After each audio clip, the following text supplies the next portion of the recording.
তাবলিগ সারা জীবন ছাত্র জীবন থেকে কইরা আসছি একটা, আর এখন নাকি আবার দুইটা হয়েছে। কথা কয় না? 2018 সালে 5000 সাথীদেরকে সেই টঙ্গীর ময়দানে, বিশ্ব ইজতেমার ময়দানে তাদেরকে আহত করা হয়েছে, আমরা এখনো বিচার পাই নাই। এ মুসলমান কথা বলো, ঠিক না ঠিক? বর্তমান 2-1 দিন আগে 4 জনকে, আমার 4 সাথী ভাইদেরকে আবারও শহীদ করা হয়েছে। যারা শহীদ করেছে সেই 7 পন্থীদেরকে যদি এই মুন্সিগঞ্জে কোথাও কোনো মসজিদে ঢোকে, তাদেরকে পিঠা দিয়া, লাঠি পিঠা দিয়া এই দেশ থেকে তাড়াই দিতে হবে। কথা বলেন, ঠিক না ঠিক? এক অবস্থা, এক যায় বিপদ যায়, আর এক বিপদ সামনে আসে। এক গজব যাইতে না যাইতে আর এক গজব আসে। এটা বুঝলাম না কিছু। মানুষ আমাদেরকে দেখা হাসি ঠাট্টা করে। কি অবস্থা, কি যে এক অবস্থা বুঝতেই পারি না। দেশটা কোন দিকে যাইতে আছে, পৌঁছাবে কোথায়, এই চিন্তাও মুসলমানের ভিতরে নাই। কথা কন না কেন? আর ভাই সেও তাবলিগ করে, তুমিও তাবলিগ করো, এক গলাগুলি বান্দা কাঁধে কাঁধ মিলে চলো, সমস্যা। অমুক জায়গায় গেছে কয় এই দেশে এতায়াতি আছে, এই দেশে জুবায়েরপন্থী আলেমদেরকে ঢুকতে দেওয়া হবে না।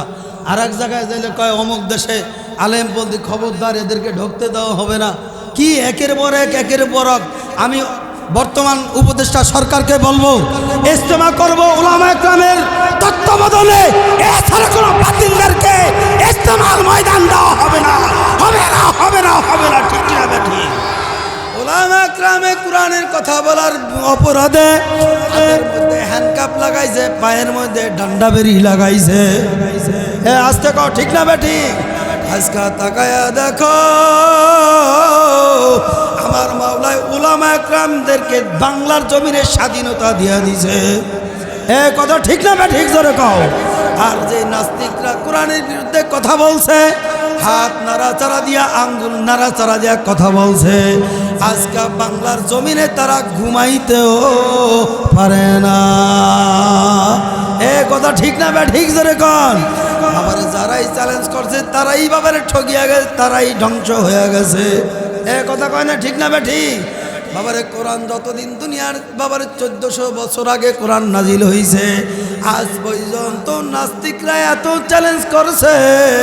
ওই মুদি দাদার দেশের লোক কয়েকদিন আগেও বলছে 22টা নাকি 24টা আয়াত নাকি পরিবর্তন করা লাগবে।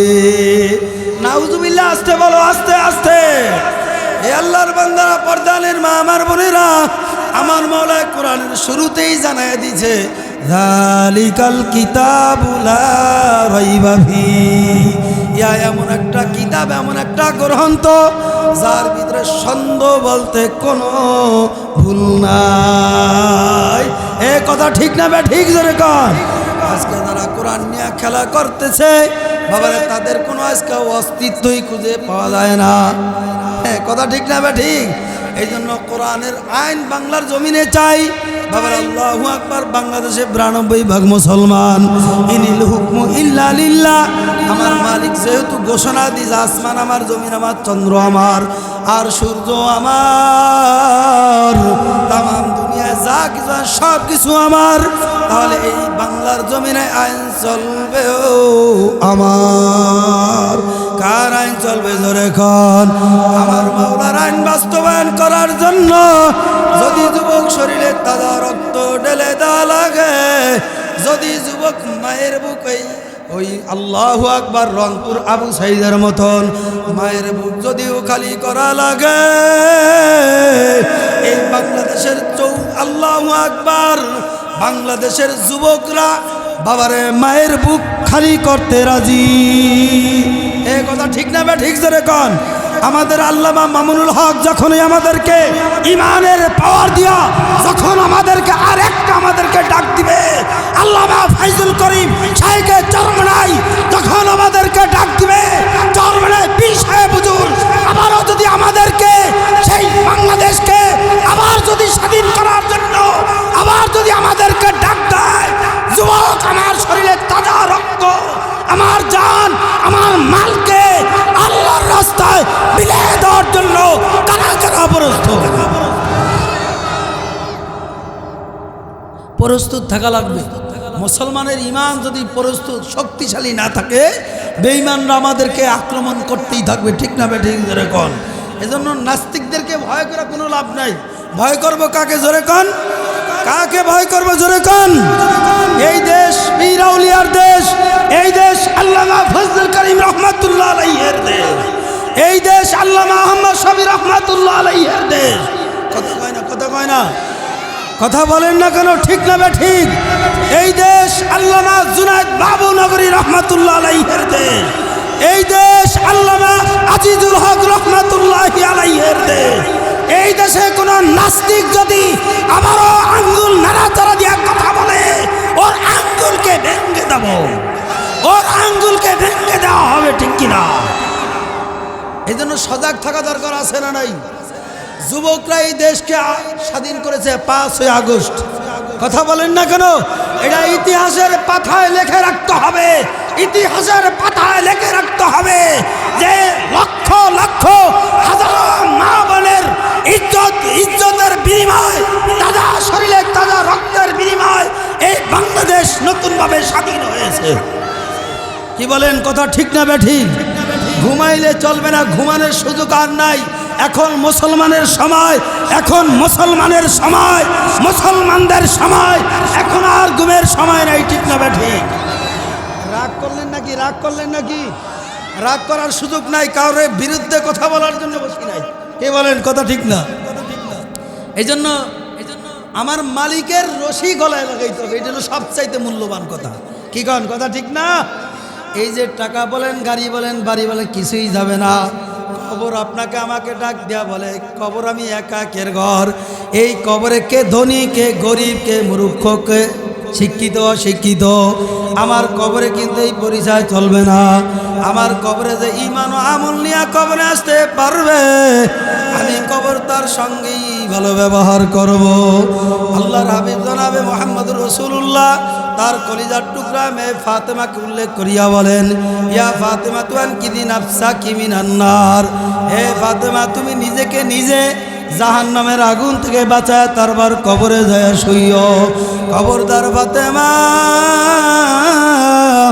ওই কবরে যায় যদি বলো আমি আল্লাহর হাবিবের মেয়ে ফাতেমা, ওই কবরে যায় যদি বলো আমি হাসান হোসেনের মা, ওই কবরে যায় যদি পরিচয় দাও আমি আলীর স্ত্রী, এই পরিচয় কিন্তু কবরে চলবে না।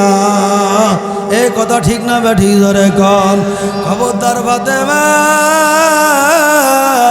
যাদেরকে আমার মাওলা দুনিয়ায় জান্নাতের সার্টিফিকেট দিয়েছে, এরপরও আমার মাওলার কি পরিমাণ ভয় করছে, এরপরও কি পরিমাণ আমার মাওলাকে মহাব্বত করছে। এ দুনিয়াদার পাগল আমার বাবারা, পর্দালের মা আমার বোনেরা, এই জন্য আমার মাওলার পাগল হয়ে তারপর আমার মাওলার কবরে যাওয়া লাগবে। এ কথা ঠিক না বেঠিক ধরে কন? নারায়ে তাকবীর। এই এদিকে তাকা, নারায়ে তাকবীর। আপনারা সজাগ আছেন তো? সজাগ আছেন তো? বয়ান চলবে, আমি আছি যতক্ষণ আপনারা থাকবেন। কি বলেন, কথা বলেন না কেন? আপনারা থাকবেন যতক্ষণ আমি আছি। নারায়ে তাকবীর। কোরআন হাদিস যেখানে, গান বাজনা যেখানে, না যুবকরা এবার হাত উঠায় না, দেখতে চাই গান বাজনা যেখানে। আচ্ছা, শুধু কি যুবকরাই হাত উঠাবে? আমরা সবাই আমরা গান বাজনার কাছে আসি, জোরে বলেন আসি। এই গভীর রাত্রে আল্লাহ কিন্তু দেখতেছে, আল্লাহর ক্যামেরা দিয়া হাত দিয়া বলেন তো, গান বাজনা যেখানে, গান বাজনা যেখানে, ওলামা একরাম যেখানে, আমরা আছি সেখানে, ওয়াজ মাহফিল যেখানে, নারায়ে তাকবীর। কোরআন সুন্নাহর আলো। না আওয়াজ হইতেছে না, আওয়াজ হইতেছে না। কাদিয়ানীদের আবির্ভাব আমাদের বাংলাদেশে আছে না নাই? জোরে ডাক দেন, আছে না নাই? এটা হাত উঁচা করেন, শক্ত করেন। কাদিয়ানীরা কি কাফের না মুসলিম? জোরে বলেন। আল্লামা আহমদ শফি রহমাতুল্লাহ আলাইহি বলে গেছেন।